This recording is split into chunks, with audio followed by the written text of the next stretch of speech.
family. It's Nomsa here at Gossip Talk Shows. Find your own voice, lead from within. With me today, I'm with Carol Ann Cooper and Shireen Love Group. Someone is missing. Where's Kamal, Carol Ann? I couldn't make it today. Okay.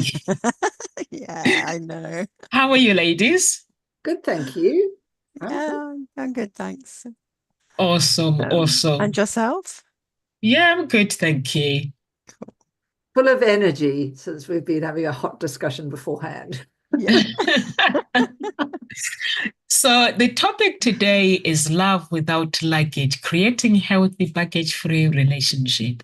In the journey of love, many of us carry emotional luggage, past has unresolved issues and lingering insecurity that can weigh down in your relationship. So, Carol Annie, you chose this topic. Can you share with our audience what was in your mind when you chose the topic?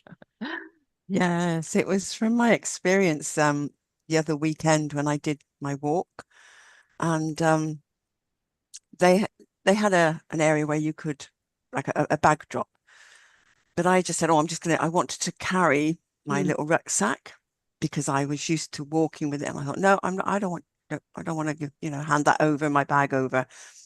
And everybody else was handing their bags over, and I just put my rucksack on my back. It's just a little bag, but can have it on my back. And so in my head it was like, I'm used to wearing this when I'm walking. And I got about 3/4 of the way round, and I began to become aware of it on my back. And I was looking at everybody else, and I'm thinking, they haven't got anything on their back. Why am I carrying this on my back? Because I don't need to. Someone else could have looked after it for me for a while. I could have probably walked a little bit quicker or with a little less weight, but I suddenly thought it was because it's what I'm used to.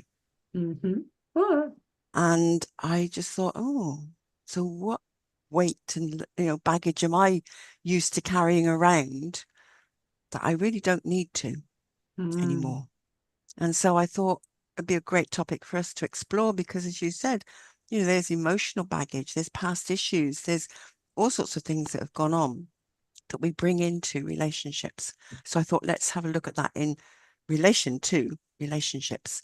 So that's where that came from. So yeah, great realization, because I thought, why am I carrying this? But it's just what you're comfortable with. So again, it wasn't until it became sort of uncomfortable and I became aware that no one else had it, and they were running and everyone else was walking a bit quicker, and I realized that. So it's about the first step is about becoming aware of what is it that you're so used to that you don't want to hand over to someone else to look after even for a short while, because it's what I'm used to.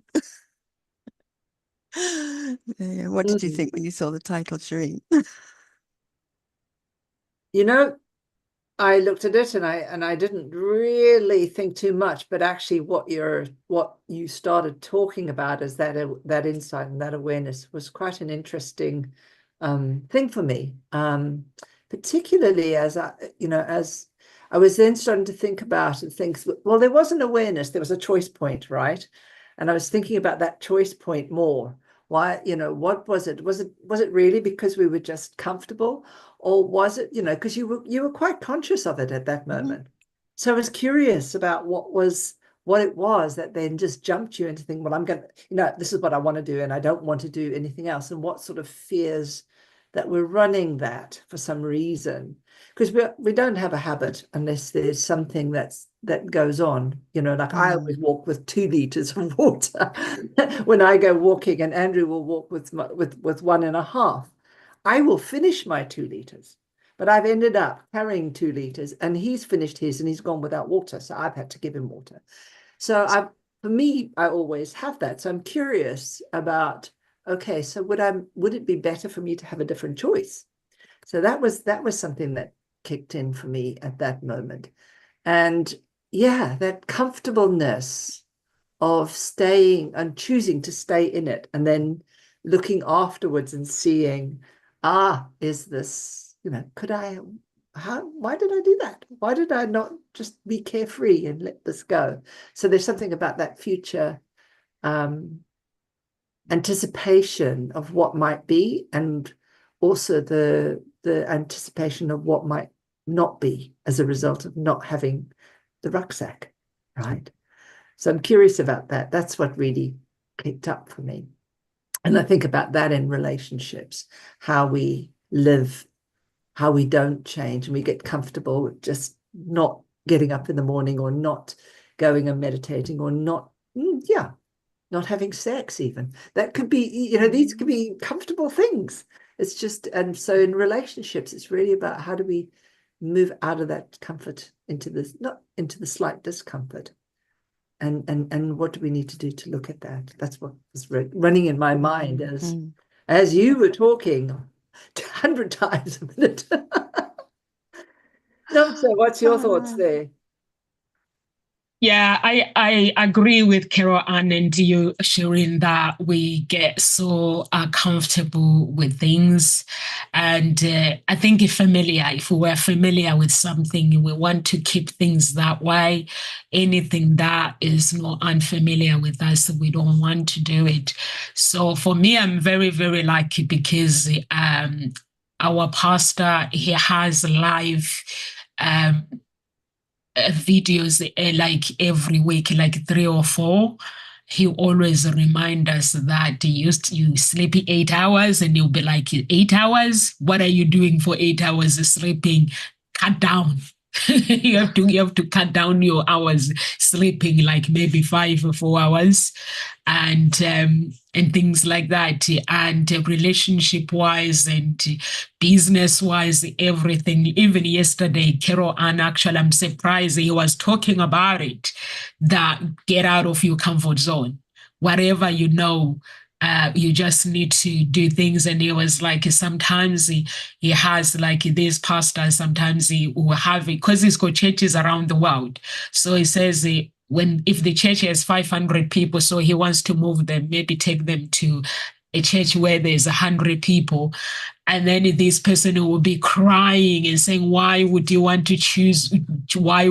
move me from a bigger place to a smaller place? He's saying what they don't understand is they've done their work.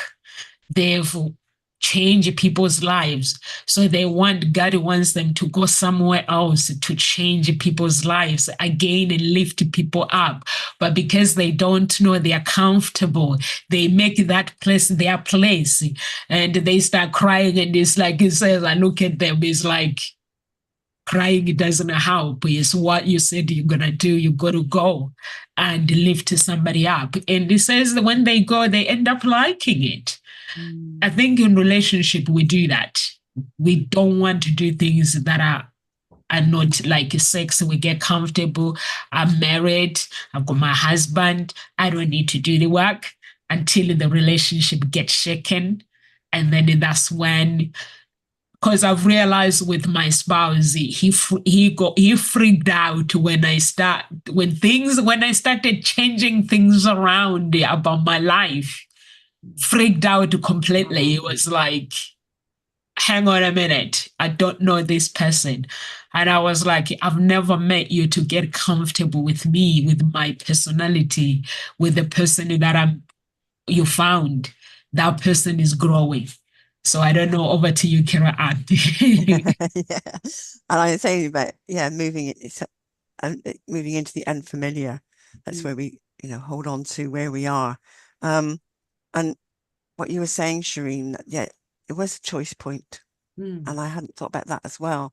And that choice point was, yes, I have to have on my back. And I realized I thought I might need what was in my bag, especially the water. Yeah. And it turns out I didn't, because there was a water station partway round that they handed you a bottle, and there's me trying to undo it. And I'm going, oh, it's already open. They even did so that you for just grab you. it. It's a small little bottle like that, just enough to have a few, drink with it at that moment. And then there's bins a bit further down that you can throw it in. But I didn't know that. I thought I might need my water. but I didn't need my purse or anything like that. But anyway, all of that. So there was that thought of I might need what's in it. But actually, when it came to it, I didn't. Anything I really needed, which was some water, was provided along the way. And I think that's something that maybe is a thought. Yeah, it is stepping into what's unfamiliar because it's not something I've ever done before. And even though I had seen there would be water stations, You hadn't clocked it. I didn't understand how it worked. Yeah, yeah. You know, yeah. and it is, But- it's the experience. Once you've had the experience, you then know, and it can move. So, and what you were saying, Noms, about getting out of your comfort zone, and it is being willing to take that step out, take that guidance, and you know, understand the choices that you made. So I really like that point there that you said, Shireen. So, and I like what you said, Namsa, you only do the work when you get shaken. Your relationship gets shaken up. Or it was your husband that only does the work. Or no, she does the work, and she does the work. he gets shaken up. Yeah. But Yeah, because people they're comfortable with what they see you every day. When me, I'm always changing all the time. Yeah, I'm growing. I don't stay the same. I always want to try things. Like when I was listening to Dr. Olukoya yesterday, I was like, I wonder what needs changing in my life now. So yeah. Great question. Yeah. What needs changing in my life now? Yeah, because he said, don't stay. If you are a business person, take your business to the next level. Don't stay comfortable with what you know. And if you are a person, grow, read books and grow. So that's why he left me with a question. But people don't like it when you change, they freak out. Yeah. But it's important, though, as you're saying, to grow. And it's, being able to recognize what that emotional baggage is part of is the first step. Because once you actually identify it, you can actually take responsibility for how it's affected you and how it's affected your behavior.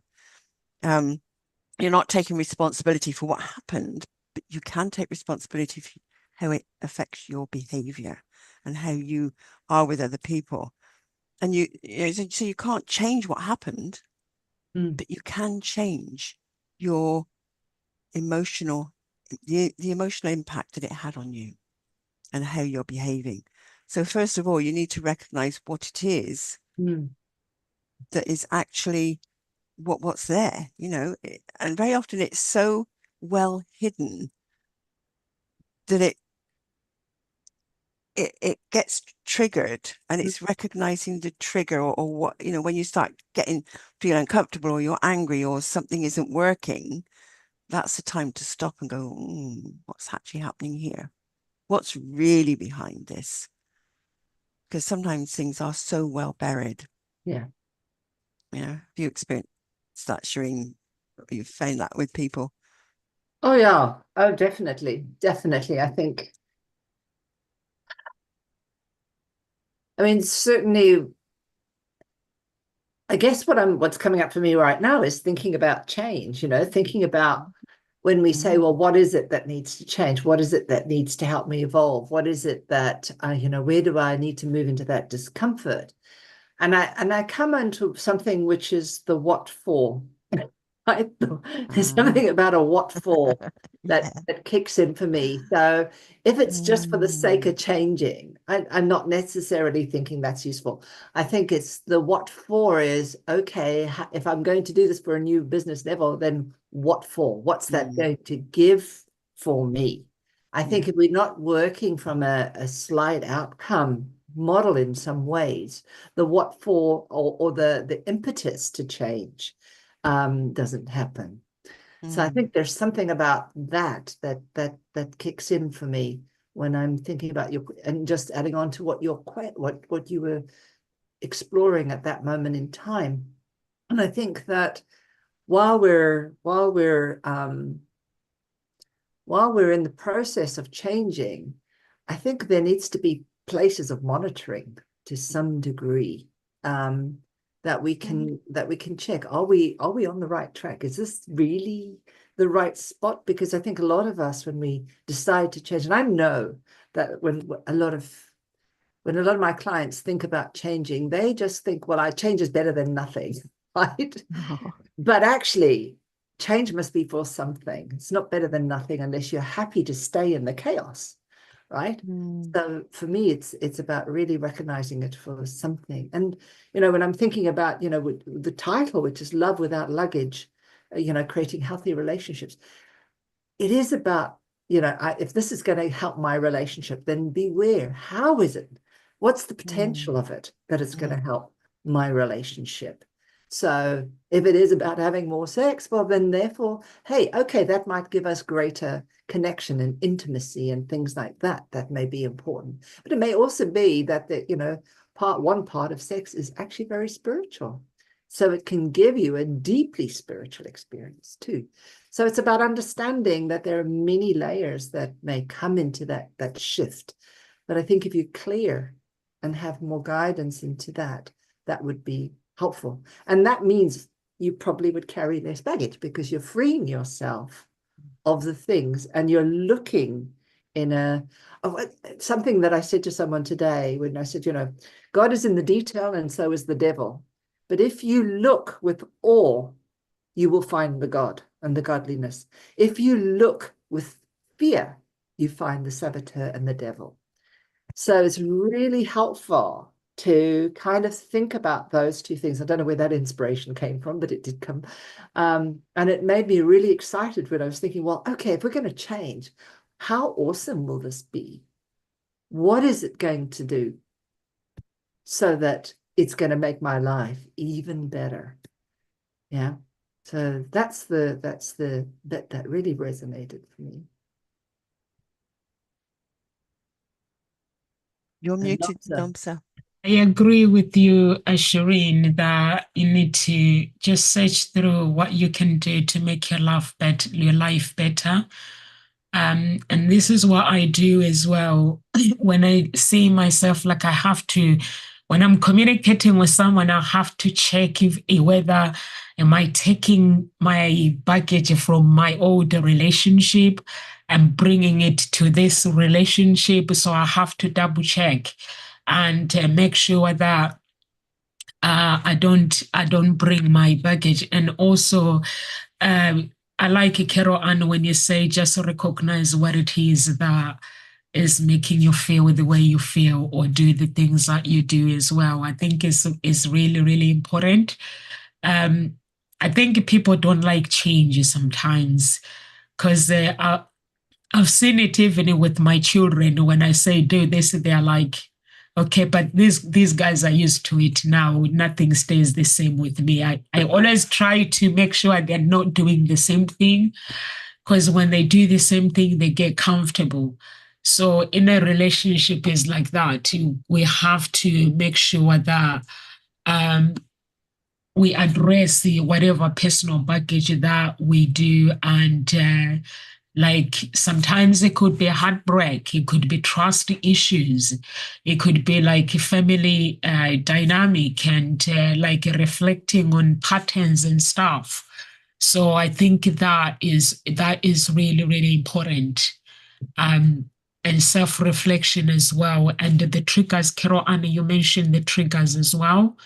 So it's truly, truly important to do all those things and making sure that we don't get comfortable. And also, when you are in a relationship, if you look at it now, there's so much divorce because what we do is we get comfortable, and when we get comfortable, and the blame, I'm in a cycle now where like I've noticed that everybody's like, Nomsa has done this, but Nomsa is doing nothing.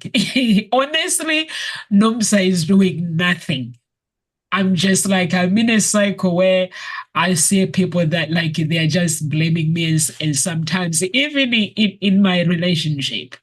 And I'm like, And the Holy Spirit goes, silence, don't say nothing. So I just go with that, because when you work on yourself, sometimes people, when things go wrong, they just blame. So sometimes it's good to just back off and say, okay,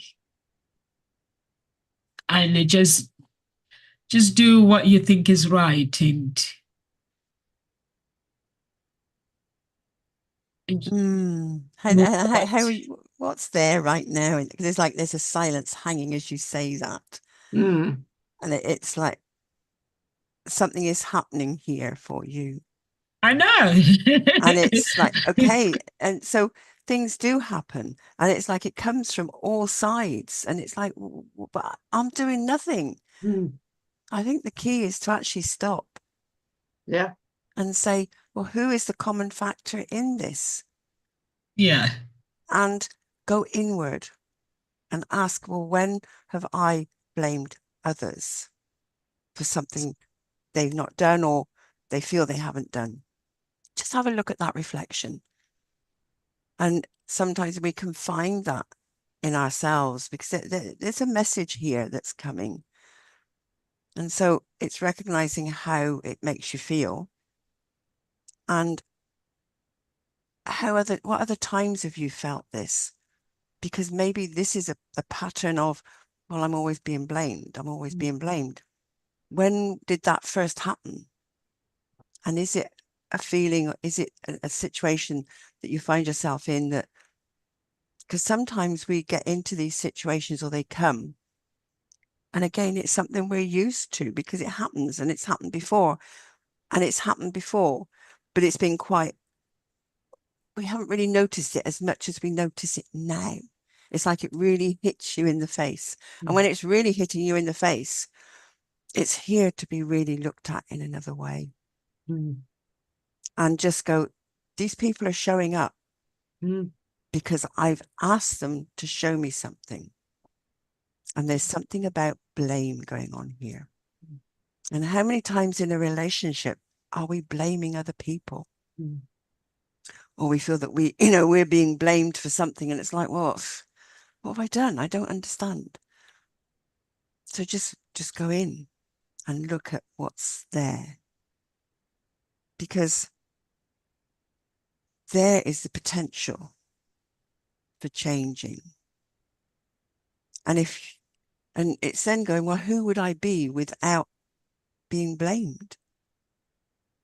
Because this would be a new person, a new Nomsa. It's like, okay, what would that look like? And how would that feel? And in doing that, the other people will shift and change. Yeah. My blame is like, Shireen was saying, where there's God, there is Satan as well. It's normally when I pray for somebody and the Satan comes in and he will bring the blame. He comes and tell me fast that this is what I'm going to do. The message is coming for them to blame you, but you've done nothing wrong. But I'm having fun anyway. Honestly, I did something which I don't want to say. I did something like, because with the church, my pastor teaches us how to do this and to do this. So I did something, and I got a phone call that something was happening. So for some reason, I got a happen. I was at home, so I went at home, and I don't know. My spouse, instead of driving to where we were going, we're meant to go where we were called. He drove past home. I think Gary asked him to come here in the house. So then I was like, I'm at home. Let me go get my anointing oil. And then I got my anointing oil. So then I go into the car. And then we get into the car, we go, and then everyone is saying goodbye to this person. And like, Nomsa, this is what is happening. I was like, not where God has not had a final say. So, and then I jump into the ambulance, and then for some reason, God removes the people back the ambulance and putting them back. Normally, when someone is really ill, they will stay with the one person. So God pushed them out, took them out. Now it's me. And then I got the anointing oil, and that person drank the anointing oil. They woke up and everybody was fine. But then the other day, my spouse is having an argument with me. But the argument is not really about what I have done, it's about what I did in that ambulance. I was like, hang on a minute, he was not there. And I was like, oh, I'm being condemned right now. So because me, I actually know what I did. So here's me excusing myself. And I was like, okay, I need to go right now. I need to move away. And I can't say anything. Now I know my sins. I know why I'm being condemned. So basically, it was Satan telling me that you stopped me doing what I needed to do. And in doing that, I'm going to interfere with your relationship. But because I can't tell these people what I have done, so for me as a child of God, it is to walk away. And the dating diamonds as well, me, I just follow the instructions. I just pray and follow the instructions. But then I'm not realizing actually my prayers are working. So I do something. So then I have to pay the price. But the people around me, they actually don't know what I'm doing. So I just have to let people telling me off. But God will not allow me to stay that place. If that person keeps going on and on, he want me to move away and just keep going on. But this is the cycle that I'm going through right now, the package that I need to, I just need to accept like the person that I have become. But sometimes it's like watching somebody and say, really? Right now? So I'm like, when somebody says I love you, I'm like, you liar. But I don't know what God does, because apparently God gets angry. But yeah, so I don't know how. Yeah, see, for me, God is love. Yeah, he Love is and anger love. do not go in the same He is context for me. love, but when you go to a certain place where you upset, you like blasphemy, he gets angry.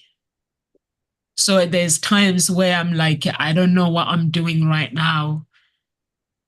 How do I break it? How do I explain it? I think, I mean, this is my belief, and I think it's, and I put it up actually on Facebook a couple of times, where I talk about where you sing your song, right? You sing the song that is you. Yeah. And if you sing the song that is you, that is God, that if you hear that reflected back to you, you will come back into the wholeness. And that is really what it is about. So in those situations, it's really looking and turning and saying, hey, God, help me in this moment because I am human, right? I am human. And what I need you to do right now is help me to be the best that I can be right now in this moment. It makes me worse. No. It brings out the best in me, which is the best. That best, people don't like it. Well, I think that when a best is done with love and kindness and real intention, people hear that. This is the non-verbal emotional stream that people connect to. What often happens is when we're in the saboteur kind of state, we are in the data stream. We're in that thinking stream that really is splitting us from wholeness.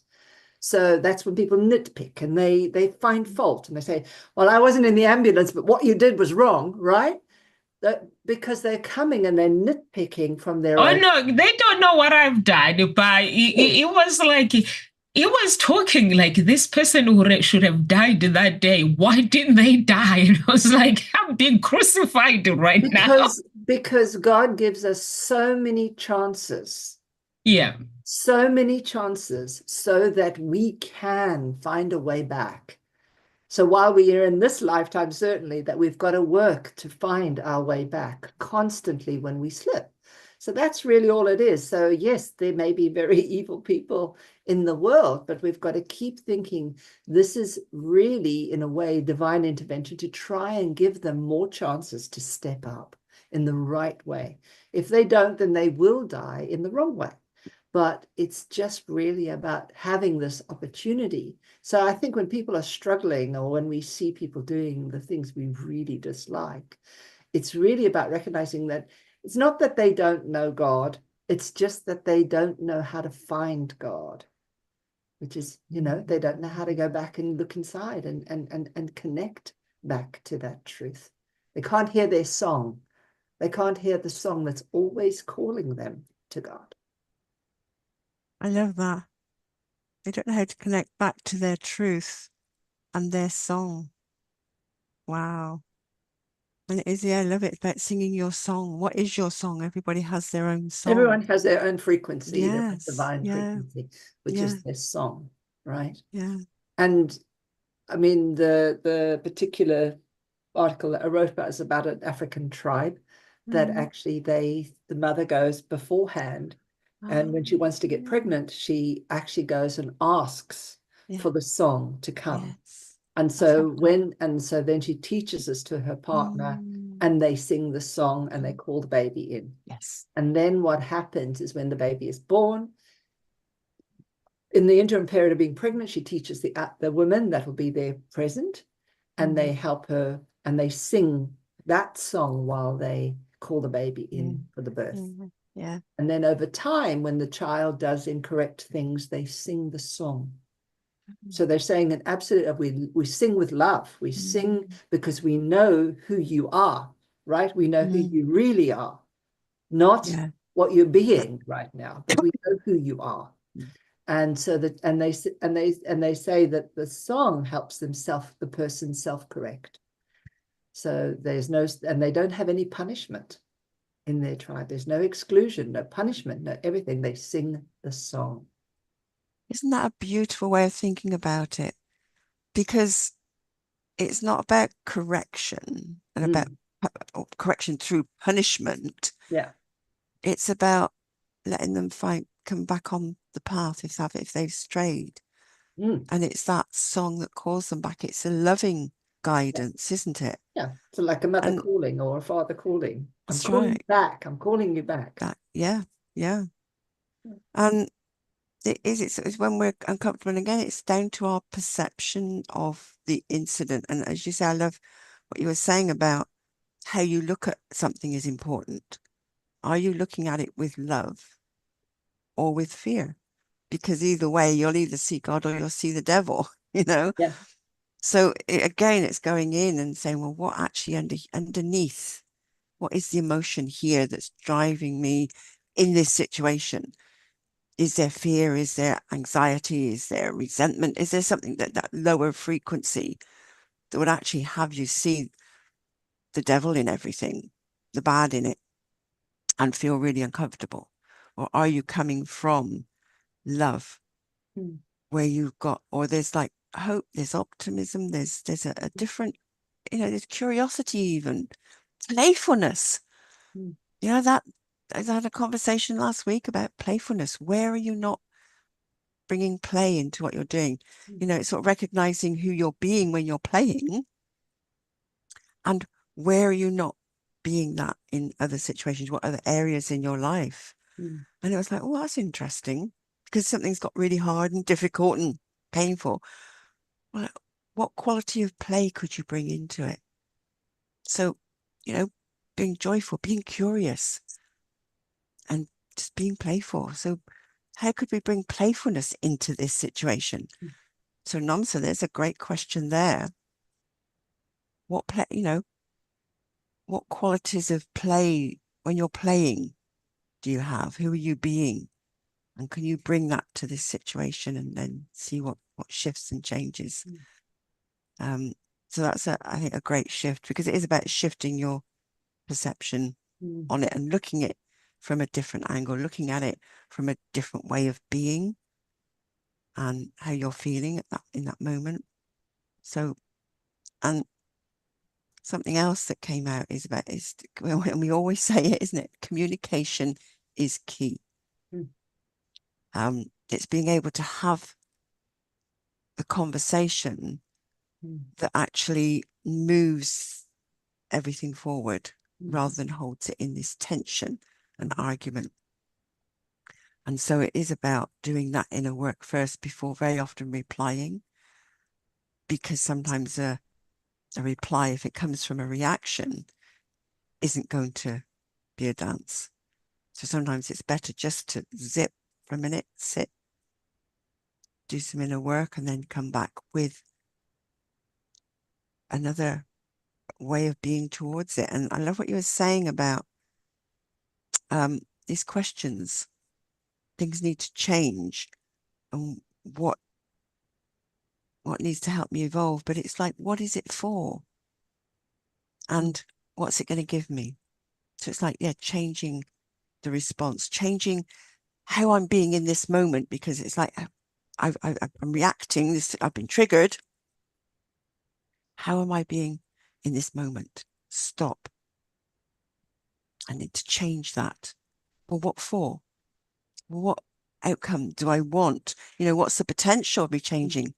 Well, actually, the potential is that I can lead this conversation forward in a more healthy way, rather than it carries on being and it gets chewed up around and around and around and doesn't actually go anywhere. And then you carry the baggage. Then you carry the baggage, and it gets heavier, like Carol Ann had. Heavier. Thinking, why did I carry this? After all, I could have just left that behind. Yeah.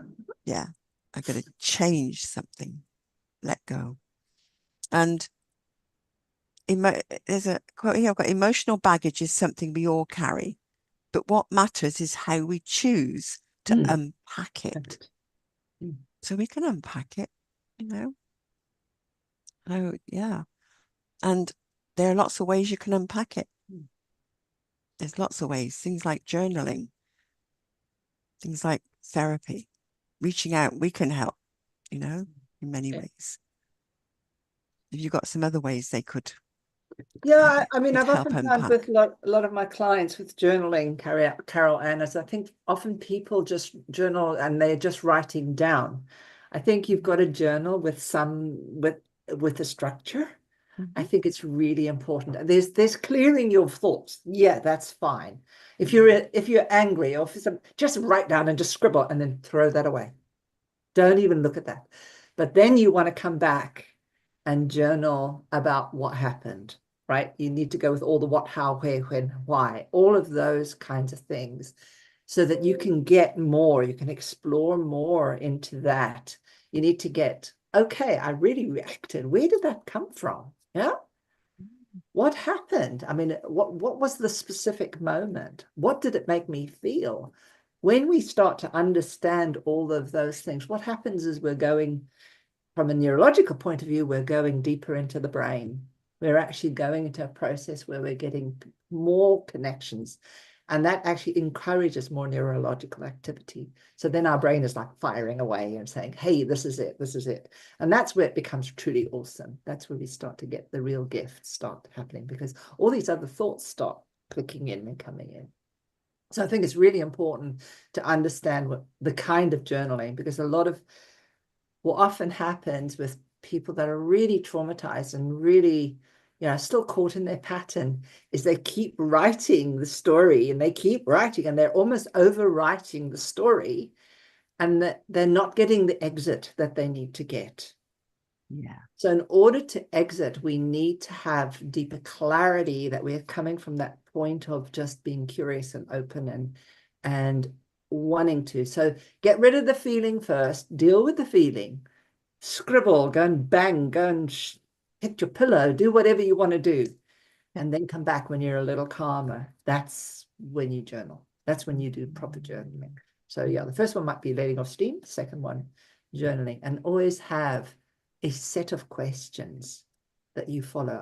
My suggestion is to follow a certain set of questions, so that that allows you to move towards some form of outcome or some form of resolution to what it is. Yeah, it's that unpacking. I love that phrase, getting the exit, rather than keep going over and over and over. Yeah. Because I often find some of the clients have given me their journals, and I've looked at them and I've thought, oh, we're back there in that cycle. Right, let's go back. What do you need to do? And just keep training until you get that. Otherwise you don't use it in the way. And it's relational reasoning. It's moving into a form of reasoning that gives our brain, first of all, it clears our brain even more, but it gives us the clarity that we need. Yeah. Have you got some other things that people could do, Namsa, that would help? I actually have I've written a book actually regarding emotional baggage. So if anyone wants it, I can send you my PDF so you can enjoy it and read it. It's really exciting because sometimes people, instead of finding that healing, going through healing, they'll carry that and blame other people for what they are going through. Like myself, I'm going through cleansing with my journey. So whenever I find myself in the blame, sometimes I laugh, but people don't understand why I laugh, because I understand my judgment, because I know that it's Satan putting me under judgment, that you're stopping me doing what I want to do.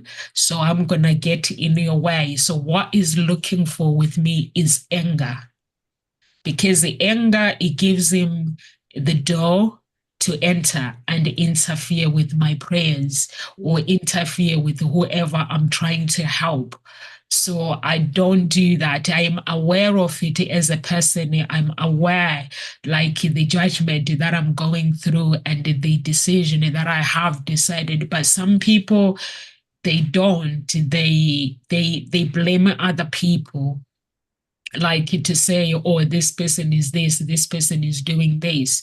In a relationship, it happens a lot. You find mostly like men, they don't want to go through healing because they see it as weak. But it's so amazing now, because most men, they're now going through that journey of personal development, and which is really, really good, because when the men in the society is seen going through counseling, apparently shows weakness.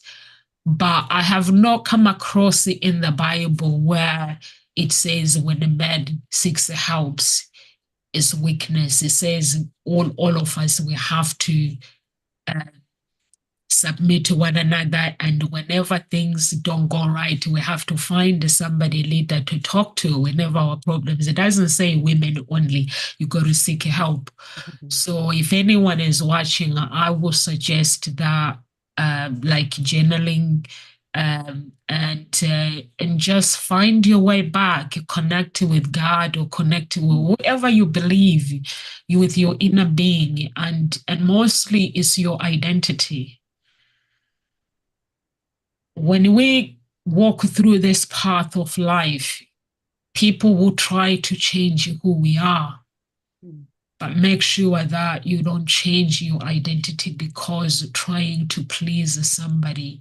I've learned that the hard way. You know, every path where I walk, sometimes I get treated really bad, but God will continue asking me in behind the scenes and praying for that person. So I'm like, God, but you're not being fair. And it's like, I cause division. I'm supposed to, as a God, he's supposed to bring people together. But because people, sometimes they're not who they say they are, it's like you find people, they say they're Christian, but they don't understand how Satan works. Satan does not, Lucifer, when he appears to me, when he's done something wrong, he will show me his feet are crossed. He's doing this with his hand. It's like, I put a judgment on you. So I'm condemning you right now. So the judgment is coming. It's like, wait for it. And somebody will bring the judgment. No, say you've done this. I'm like, are you for real? And it just goes. Like, that's what I got to do for human beings. Liars. It calls us liars. We love each other, but we're liars. We don't really.